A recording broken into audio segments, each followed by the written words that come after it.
Hello everyone, welcome to our channel ISC Steno. We are starting the passage at speed of 100 words per minute. Start. Sir, we in Parliament are being asked to endorse the proclamation. At the same time, we have not been furnished with the report which the Governor had sent to the President. Now, how can we give our verdict on a matter of such importance until and unless all the material facts warranting the proclamation under Article 356 of the Constitution are placed before us? Yesterday, the Honorable the Home Minister said that this report contained only certain facts and figures with regard to the party positions in the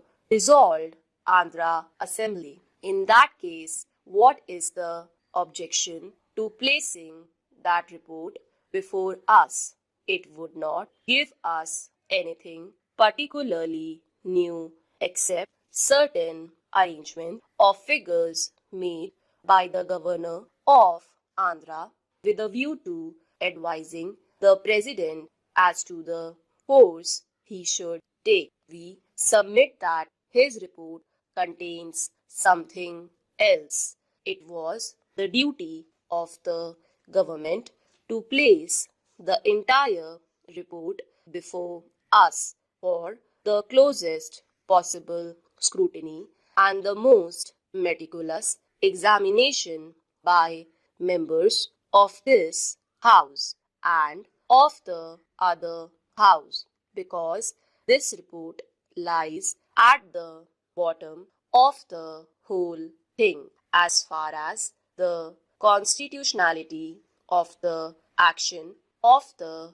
President is concerned. Therefore, I submit that a flat of the executive is sought to be endorsed by Parliament without telling us the grounds on which that flat had been exercised constitutionally. This is improper. Then, Sir, the President also says that he had considered other information received by him. We have not been told yet as to what was this other information. Neither have we been told about the source of such information. I do not know exactly on what basis the President applied his mind to the subject. We know that we cannot make any reflection on the President. He is a very wise man, and wiser still by virtue of the occupation of the presidency. But I think we can call in question whether his mind had been rightly applied in a matter of such great importance and national concern. Our contention is that the President has not been in a position to apply his mind fairly and squarely to this subject, because the report which had been submitted to him had been perverse, distorted, and false. Our contention also is that the other reports which had been submitted to him are not fully objective and truthful. This we are in a position to say all the more because if the case for the government was so foolproof, Dr. Kajju would have been the last person to withhold his report from us. I think that something is wrong in the reports, and maybe the members of this House, having looked at the reports, would have discovered certain facts which do not go to justify the case that the government has sought to make out in support of the proclamation. Apprehending such a possibility, I think Dr. Kajju had thought it wise to withhold this report from the House.